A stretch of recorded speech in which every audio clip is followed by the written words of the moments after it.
My name is Alina Ward, and for most of my life, I was the girl people whispered about when they thought I couldn't hear.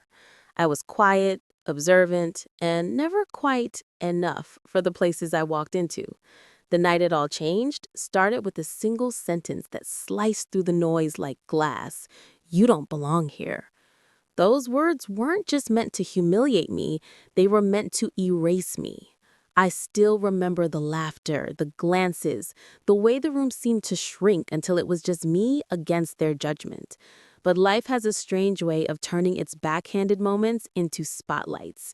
What began as an evening meant to remind me of my place ended with flashes of cameras and a photographer asking for a solo shot of me.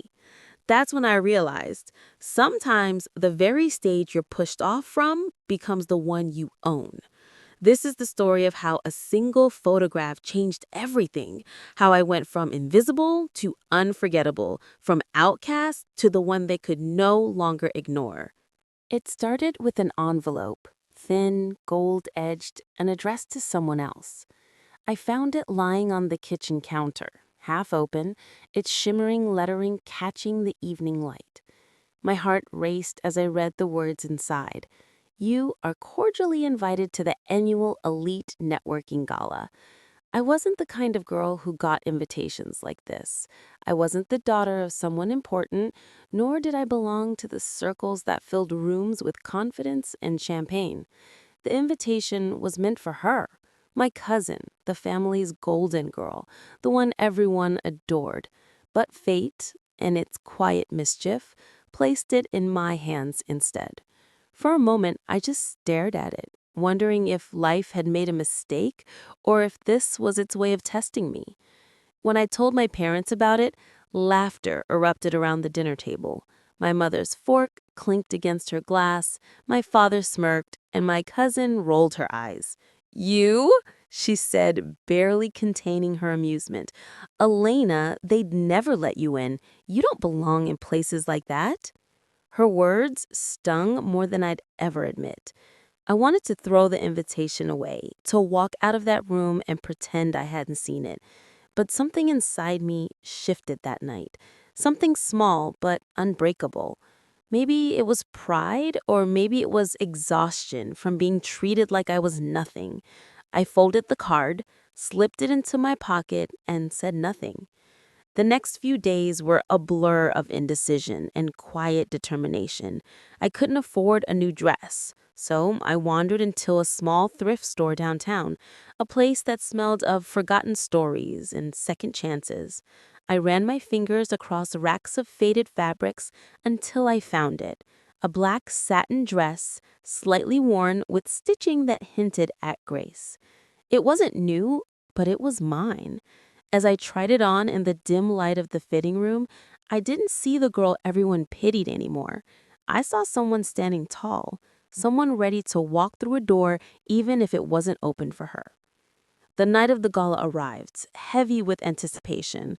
I stood before the mirror, my hair pinned up, my heartbeat louder than the ticking clock. Outside, the city shimmered with promise. When I arrived, I could feel eyes on me the moment I stepped through the grand entrance. The air smelled of perfume and expensive arrogance. Every woman in that room glowed in designer gowns, their laughter echoing like music I wasn't meant to dance to. Then I saw her, my cousin, standing with her friends, perfectly composed, until her gaze met mine. Her lips curled into a half smile, sharp and dismissive. You don't belong here, she whispered as I cast. For a heartbeat, I froze. My throat tightened, my chest burned. The words clung to me like cold smoke, but instead of walking away, I smiled. Maybe I didn't belong there then, but that didn't mean I never would. I folded the card, slipped it into my pocket, and said nothing. The next few days were a blur of indecision and quiet determination. I couldn't afford a new dress, so I wandered into a small thrift store downtown, a place that smelled of forgotten stories and second chances. I ran my fingers across racks of faded fabrics until I found it. A black satin dress, slightly worn with stitching that hinted at grace. It wasn't new, but it was mine. As I tried it on in the dim light of the fitting room, I didn't see the girl everyone pitied anymore. I saw someone standing tall, someone ready to walk through a door even if it wasn't open for her. The night of the gala arrived, heavy with anticipation. I stood before the mirror, my hair pinned up, my heart beat louder than the ticking clock. Outside, the city shimmered with promise. When I arrived, I could feel eyes on me the moment I stepped through the grand entrance. The air smelled of perfume and expensive arrogance. Every woman in that room glowed in designer gowns, their laughter echoing like music I wasn't meant to dance to. Then I saw her, my cousin, standing with her friends, perfectly composed, until her gaze met mine. Her lips curled into a half smile, sharp and dismissive. "You don't belong here," she whispered as I passed. For a heartbeat, I froze. My throat tightened, my chest burned. The words clung to me like cold smoke. But instead of walking away, I smiled.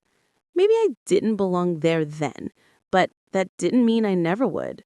I folded the card, slipped it into my pocket, and said nothing. The event photographer caught me on his camera. He lingered for just a second too long before he approached me. He asked if I could be photographed alone. His eyes were kind but firm. At that moment, everything else, the laughter, the whispers, and the doubt, faded into silence. The flash went off, and with it, something inside me ignited. The morning after the gala felt like stepping into a different world, a world that looked the same but felt completely altered. My phone buzzed nonstop with messages, though none of them were congratulatory. My cousin had already told everyone how I'd crashed the event, twisting the story before I even had a chance to breathe. She called me desperate, pathetic, even embarrassing. But what she didn't know was that the photograph taken that night had already started to make its quiet rounds. The photographer, his name was Marcus, had posted a few shots from the evening, and mine stood out like a spark in the dark. The comments were simple but piercing. Who is she? There's something powerful in her eyes. For the first time, people weren't talking about my mistakes. They were talking about me. Still, the whispers grew louder. At home, the tension was unbearable. My aunt called my mother, furious that I'd humiliated their family by showing up where I didn't belong. My father avoided me altogether, retreating behind his newspaper like I was invisible. "You just had to make a scene, didn't you?" my mother muttered as she washed dishes, her voice sharp with disappointment. I wanted to tell her that I hadn't done anything wrong, that I'd simply shown up. But in that house, silence was safer than truth. I learned to carry my pain quietly, folding it like a note I never planned to send. Days turned into weeks, and the buzz around that photo didn't fade. It grew. Marcus reached out to me through email, asking if I'd be interested in joining a local photography project he was working on. Something about faces that tell untold stories. I stared at his message for a long time, unsure if I should reply. What if it was a joke? What if it was another setup to make me look foolish? But something about his tone, the respect in it, pulled me in. I wrote back with trembling fingers, saying yes. When I arrived at the studio, I expected judgment, but what I found was light, literal and emotional. The white backdrop, the warmth of the lamps, and Marcus's calm voice telling me where to stand made me feel safe. "Just be yourself," he said. "Don't pose, don't pretend." And so I didn't. I let the lens capture every unspoken emotion: fear, hope, defiance, and the lingering ache of being unseen. When I saw the images afterward, I barely recognized the woman staring back at me. She looked fierce, almost fearless. For the first time in my life, I saw the version of myself I had always wanted others to see. But envy, no matter how small, breeds envy. Within days, rumors spread like wildfire. Some said I'd flirted with the photographer to get attention. Others claimed I'd stolen someone else's spot in the project. My cousin, of course, led the charge. At a family gathering, she smirked and said loud enough for everyone to hear, "Guess crashing events pays off for some people." I didn't reply.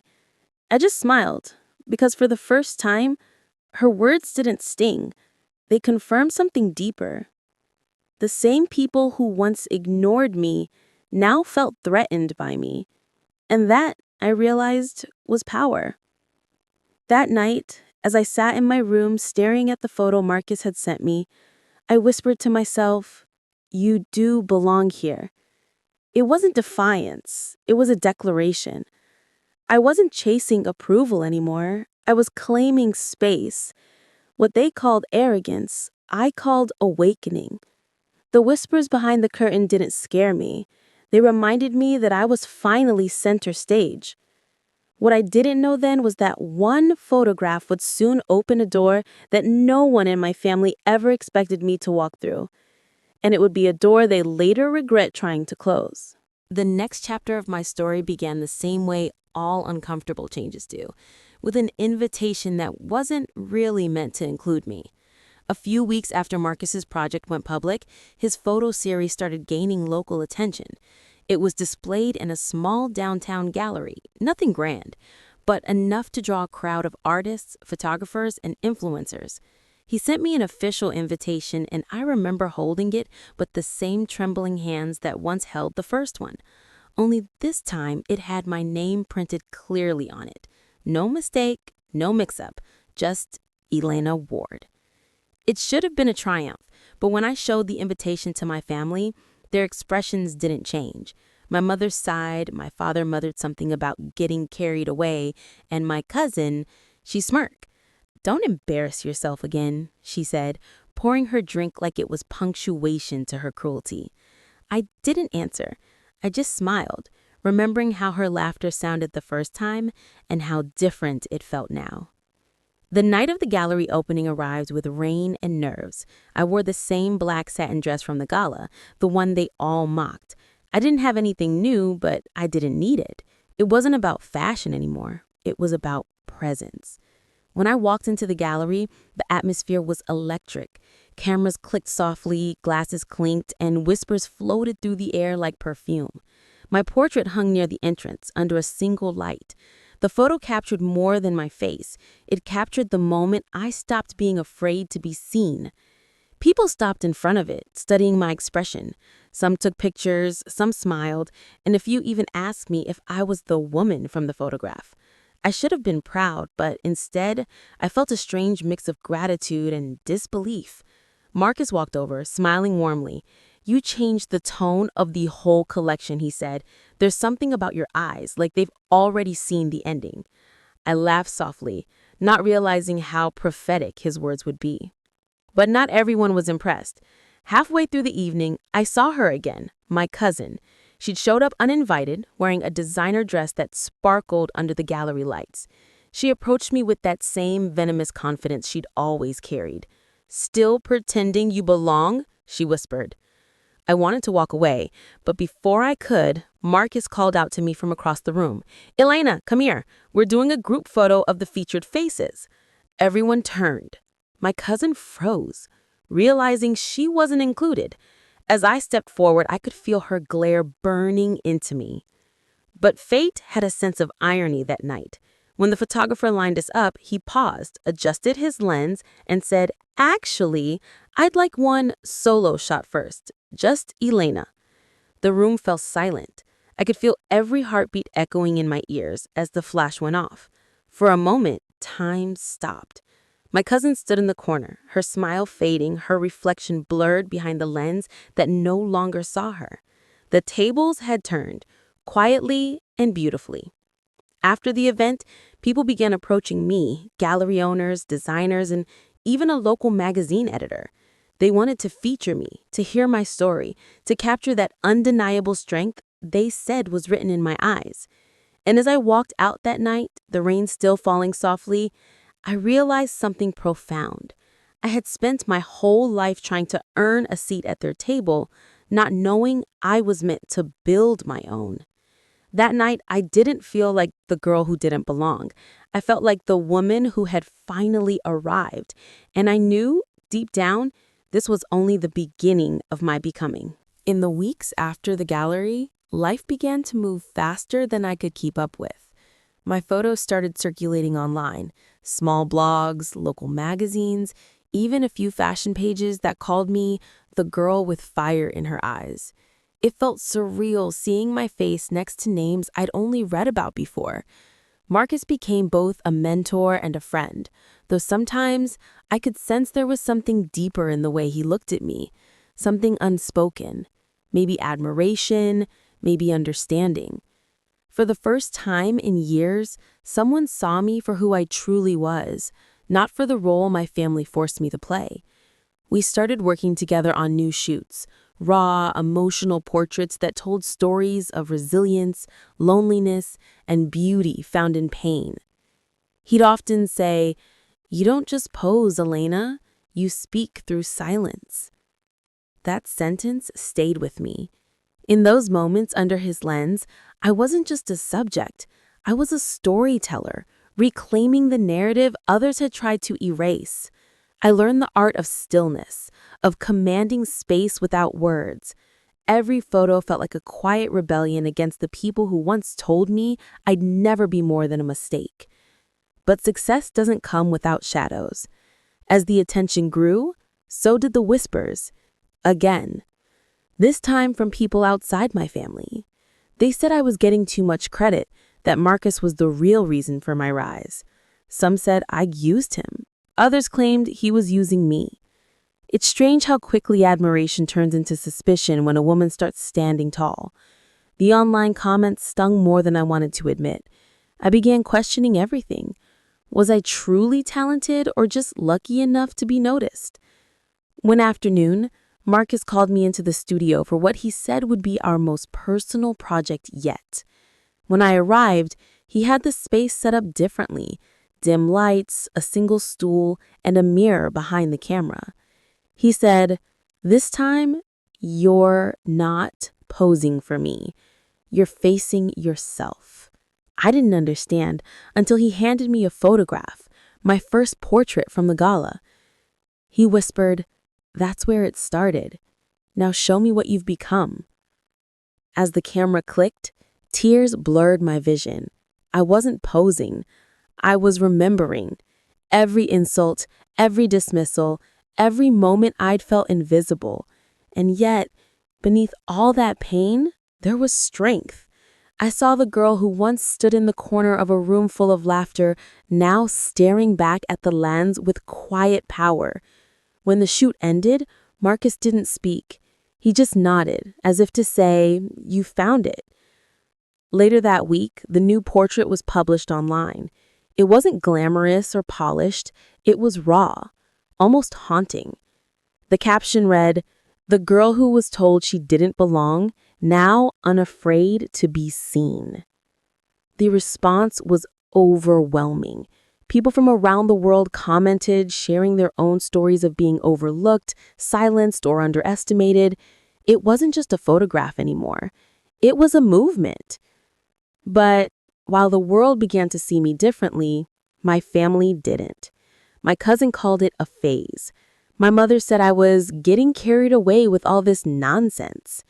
Yet deep down, I could sense something shifting in them, a discomfort they couldn't name. I was no longer the girl they could mock without consequence. I had stepped into a space they couldn't control. And just when I thought things were finally stabilizing, a single phone call changed everything. A call that would pull me back into their world one final time and test the strength I'd fought so hard to build. The call came late one evening while I was editing photos with Marcus in his studio. My phone buzzed again and again, the same number flashing on the screen, my mother's. I hesitated before answering. Her voice, cold and trembling, filled the silence. "Elena," she said, "you need to come home. Your cousin's engagement party is this weekend, and the whole family expects you there." My first instinct was to refuse. I hadn't been home in months, not since the gallery. The thought of walking into that house, the same place that taught me how small I was allowed to be, made my chest tighten. But part of me wanted closure, even if it came dressed as confrontation. So I said yes. The day of the party, I arrived wearing calmness like armor. My black dress once again, the one that had become a silent symbol of my defiance, flowed behind me as I stepped into the same living room where years of judgment had lived. The air was thick with perfume, tension, and memories. My aunt spotted me first, her smile brittle and forced. "Well," she said, her voice laced with mockery, "look who decided to show up." My mother didn't meet my eyes, and my father gave a stiff nod. My cousin, dressed in shimmering silver, greeted me with that same hollow kindness I'd come to expect. "You've really changed, Elena," she said sweetly, before leaning closer. "Let's just hope you remember your place tonight." I smiled, not out of politeness, but because I no longer needed their validation. The evening unfolded like a slow-motion performance, fake laughter, hollow compliments, and every sentence heavy with unspoken competition. I tried to stay silent, but their words found me anyway. "I heard your little photos are online." "That's nice, dear. A hobby can be so fulfilling when you don't have a real career." I wanted to leave, to walk out before my temper betrayed me, but something inside me snapped. It wasn't anger, it was clarity. I looked around that room full of people who had spent their lives convincing me I don't belong, and yet here you are, still watching me. The room went silent. My cousin's smile faltered. My mother whispered my name in warning, but I didn't stop. "I may not belong here, but that's not my loss. It's yours. Because while you've been busy protecting your little circle, I've been building something bigger than this house, this family, or your approval." The silence was deafening. For once, they had nothing to say. I placed my glass on the table, turned, and walked out. As I reached the door, I heard my cousin hiss under her breath. "She'll regret that." I didn't look back. I didn't need to. The sound of my heels against the marble floor was answer enough. Outside, the cool air hit me like truth. My heart raced, not from fear, but release. I pulled out my phone, opened the message from Marcus I'd ignored earlier that evening. It read, "Big news. Call me when you can." I took a deep breath and dialed. His voice was bursting with excitement. "Elena, listen. You've been selected as the face of the new national campaign for Voce, the art and culture magazine. They want you." For a moment, I couldn't breathe. All the noise from the evening faded, replaced by a single liberating thought. This is what happens when you stop waiting for permission. I looked up at the night sky, my reflection faint in the car window. The girl who once hid behind others' approval was gone. In her place stood a woman who finally understood that breaking wasn't the end. It was the beginning of becoming unbreakable. That night, I didn't cry, I didn't shake, I smiled. Because for the first time, I didn't just walk away from the past. I walked towards something greater.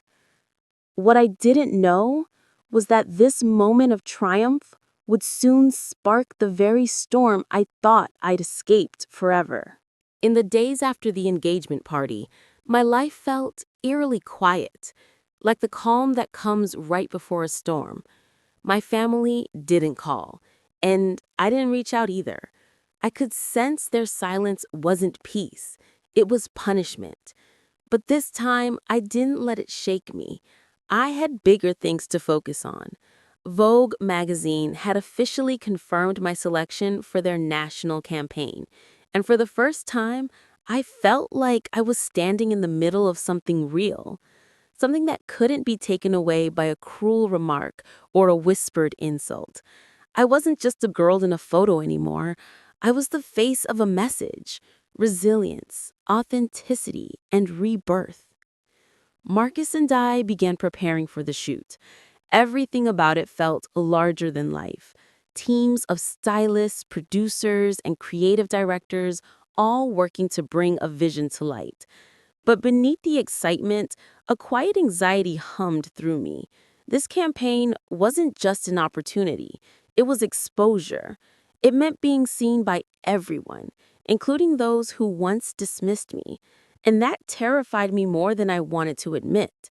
I kept imagining my cousin's smirk, my parents' critical silence, the family gossip that would soon follow. For so long, I'd craved their approval, but now I dreaded their attention. On the morning of the first shoot, I arrived early.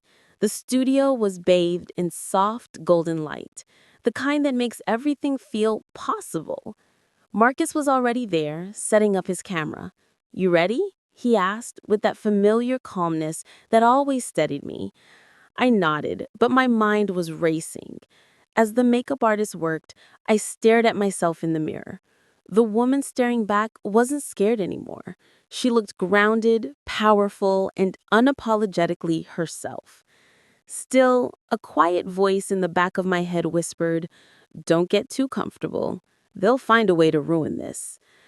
And they did. 2 days later, while the campaign's first teaser was going viral online, my cousin posted something on her social media.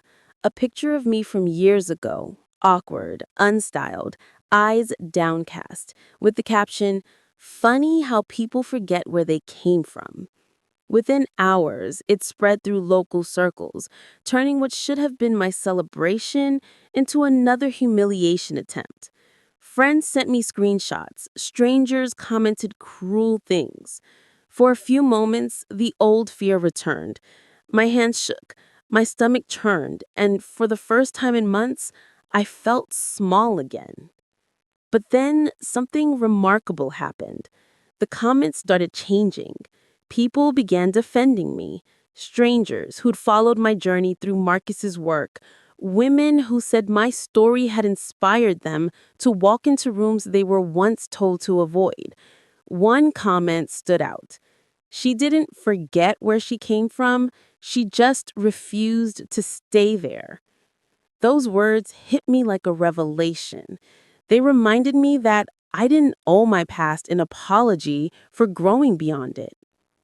Instead of fighting back, I chose silence, but not the kind that hides, the kind that strategizes. I knew that responding would only feed the drama, so I poured my energy into the campaign. When the final cover was released, a close-up of my face, strong and serene under the bold title, "Unapologetically Whole," it shattered every lie they tried to spin. The photo went viral within hours, and with it, my story reached national headlines. Marcus called me that night. "You handled that perfectly," he said. "You didn't fight fire with fire. You let truth do the burning." I smiled, realizing he was right. For the first time, I wasn't chasing revenge and anger. I was winning through grace. My cousin didn't post again after that. My parents called the next day, their tone softer than I'd ever heard before. "We saw your cover," my mother said quietly. "You look proud." I didn't need her to say more.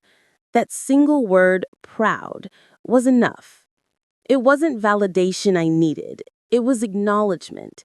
And that night, as I looked out my window at the city lights, I realized something vital. Sometimes silence isn't weakness, it's strategy. And sometimes the best revenge isn't loud. It's simply living in a way that leaves no room for doubt about who you've become. But even as the noise faded, I knew deep down the story wasn't over. Something bigger was coming, and this time it wouldn't just change how they saw me, It would change everything. It had been 6 months since the Voce campaign, and life had changed in ways I couldn't have imagined. My calendar was filled with interviews, photo shoots, and brand meetings. People who once overlooked me were now calling me an inspiration. But behind all the glamour, there was one thing still left undone: going back home. Not to prove anything, but to reclaim the space that once made me feel small. When the invitation arrived, it felt like destiny knocking. My cousin, yes, the same one who once humiliated me, was getting married. The family group chat buzzed with messages about dresses, decor, and dinner plans. I stared at the screen, unsure whether to laugh or sigh. Part of me wanted to ignore it, but another part, the part that had grown stronger, wiser, and quieter, knew this was my moment. Not to boast, not to gloat, but to show them and myself that I was no longer the girl they once dismissed. On the day of the wedding, I arrived early, this time not in borrowed clothes, but in a tailored cream gown that moved like silk water around me. As I stepped out of the car, I caught my reflection in the glass doors of the venue. I looked calm, composed, whole. I had no intention of making a scene, yet I could feel every gaze turning toward me the moment I entered. Whispered voices rippled through the crowd. Is that her? She's the one from that magazine, right? My cousin spotted me from across the room. Her smile faltered for a second before she quickly recovered. She walked toward me, her wedding gown shimmering under the chandeliers. You came, she said, her voice polite but tight. I did, I replied simply. There was no edge in my tone, no bitterness, just calm truth. She forced a smile, her eyes darting toward the guests who were now openly staring. You look different. Thank you, I said, meeting her gaze. I am. Before she could reply, the wedding photographer, an older man with a confident air, approached us. Excuse me, he said, looking at me with recognition. You're her, right, from Voce? Would you mind stepping aside for a quick solo shot? It's not every day we have a cover model in the room. The silence that followed was almost theatrical. My cousin's mouth fell slightly open, her hand frozen midair. My parents, standing a few feet away, exchanged stunned glances. I smiled politely and nodded to the photographer. Of course, I said softly. As the camera clicked, something poetic unfolded. The same family that once said, "You don't belong here," was now watching me being photographed, spotlighted, celebrated, acknowledged. The irony was almost too perfect. But this wasn't about revenge anymore. It was about closure. Each flash of the camera felt like sealing another old wound. After the photos, my father approached me. He looked older, gentler. You've made something of yourself, he said quietly. His words carried a weight I'd longed to hear for years. We didn't see it before, but we do now. I smiled, holding his gaze. You don't have to say anything more, Dad. I didn't come here for that. I came to celebrate and to forgive. His eyes softened. We don't deserve that, he murmured. Maybe not, I said, but I do. As the night went on, laughter filled the hall. The tension began to fade, replaced by a quiet respect that no one could quite articulate. I didn't need their approval anymore. Their recognition was enough. For years, I had chased belonging. Now I realized that belonging doesn't come from being accepted. It comes from accepting yourself. Before I left, the photographer handed me a small print from earlier that night. It was a candid shot, me standing beneath a chandelier, eyes steady, a faint smile on my face. The caption he scribbled on the back read, "The one who found her own light." Driving home, I looked at that photo under the streetlight glow. Tears blurred my vision, but they weren't from pain this time. They were from peace. The kind of peace that comes when you stop trying to fit in and start standing tall. And as the city lights faded behind me, I whispered to myself, they said I didn't belong here, but maybe I was never meant to. Maybe I was meant to build my own place instead. That night, I finally closed the door on the past, not with anger, not with triumph, but with grace. Because the greatest victory isn't proving them wrong, it's realizing you never needed to. Months passed after the wedding, and life settled into a rhythm that finally felt right. The noise, the comparisons, the whispers, all of it had faded into the background. I had built something that was mine, unshaken by opinions or validation. My company, Eunoia Studios, was thriving. What started as a small photography and creative direction firm had grown into a full-fledged brand that told real stories through the lens of authenticity. Every project I took on reflected the journey I had walked, imperfect, raw, and beautifully human. But the biggest surprise came one morning, wrapped neatly in an envelope with a golden crest on it. It was an invitation from Vogue magazine again, this time not for a photo shoot, but for a keynote feature at their annual Voices of Change Summit. They wanted me to speak, to tell my story on stage to hundreds of young women who, like me, had once been told they didn't belong. For a moment, I just sat there, staring at the invitation, my fingers trembling. It felt surreal. I thought of all the nights I'd cried into my pillow, all the times I'd begged the universe to make me enough. And now I was being asked to speak, not because I had become someone else, but because I had finally become myself. The night of the event arrived with quiet nerves and deep gratitude. The auditorium buzzed with anticipation. Camera crews, soft music, flashes of light reflecting off polished marble floors. I stood backstage in a tailored black suit, holding my note cards, my heart beating faster than it had in years. Marcus, now my business partner and closest friend, placed a reassuring hand on my shoulder. "You're not just telling your story tonight," he said softly. "You're giving them permission to tell theirs." When my name was called, I stepped onto the stage to a wave of applause. The spotlight felt warm, familiar, but this time it didn't blind me. It illuminated everything I had fought for. I began to speak, my voice steady but filled with emotion. I told them about the girl who stood at an engagement party feeling invisible, the girl who was told she didn't belong, the one who once believed that love had to come from acceptance. I told them about the moment when the photographer asked for that solo shot, how that single click changed everything. The audience listened in silence, some wiping tears, others nodding knowingly.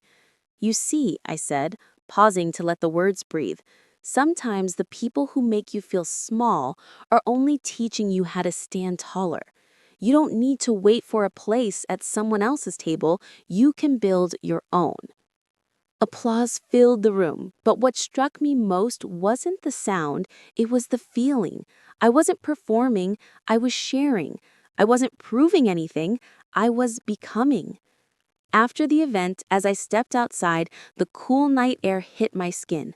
The city lights shimmered, mirroring the glimmer in my heart. A group of young women approached me, one of them holding a worn-out notebook. "Your story," she began, her voice trembling. "It made me believe I can start again." I smiled, placing a hand on her shoulder. "You don't have to start over," I said softly. "You just have to start being you." Later that night, I returned to my office, the space that had once been a dream scribbled on paper. I looked around at the photos on the walls, portraits of women of every background, every story, every shade of courage. Each one represented someone who had chosen to rise. I walked over to my desk and picked up the framed photo from that engagement party, the very first solo shot. It had come full circle. The image that once marked my turning point was now a symbol of my power. I placed it beside a new photograph, me on stage at Voices of Change. The two pictures sat side by side, a silent conversation between who I was and who I became. As dawn broke through the office windows, painting everything in shades of gold, I whispered the words that had carried me through every fall and every rise. They said I didn't belong here, but I was never meant to belong. I was meant to become. And that was the truth of it all. I wasn't broken. I was never lost. I was simply unfinished until I chose to finish my story my own way. That was my victory. That was my peace. And that was my becoming.